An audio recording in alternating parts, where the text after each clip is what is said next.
CIST une séquence collector. En 1997, Marie-Ange Nardi a vécu la frayeur de sa vie alors qu'elle présentait l'émission 40° à l'ombre sur France 3. Un épisode dans lequel l'animatrice accueillait le dompteur Francky et son lionceau de 16 mois Titi. Stressé par les lumières et les caméras, l'animal bien que tenu en laisse, a violemment attaqué et griffé le bras de Marie-Ange Nardi qui avait fait l'erreur de s'asseoir à côté de lui. Une expérience traumatisante pour la présentatrice du téléshopping, sur laquelle est revenu Thierry Beccaro dans un live diffusé le 12 mars dernier, sur la plateforme Twitch.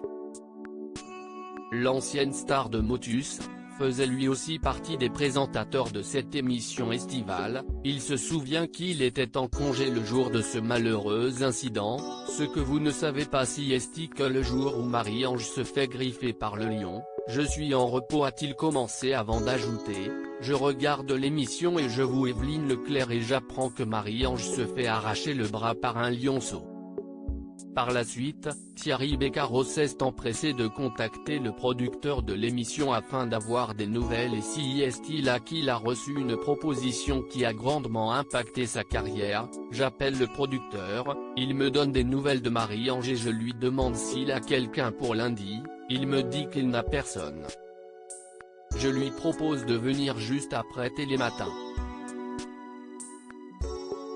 Pendant une semaine j'ai donc fait Télématin à 6h, je prenais l'avion, et j'allais sur le tournage de 40°.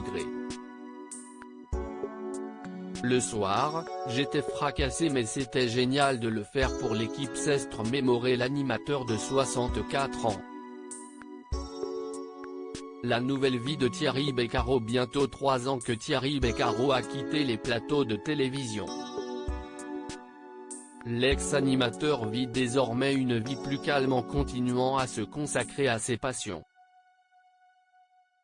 Le 26 février dernier, comme Samuel Etienne, il lançait sa chaîne Twitch sur laquelle il organise régulièrement des lives où il interagit avec différents invités autour de différents sujets d'actualité, où il raconte également d'anciennes anecdotes.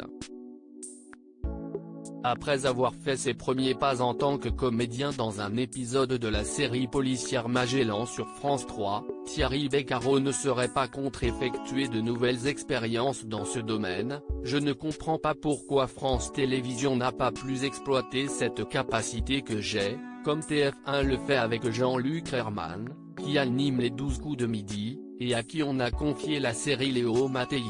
Je suis plutôt bon comédien et j'ai une complicité avec le public. Avait-il confié dans nos colonnes en octobre dernier.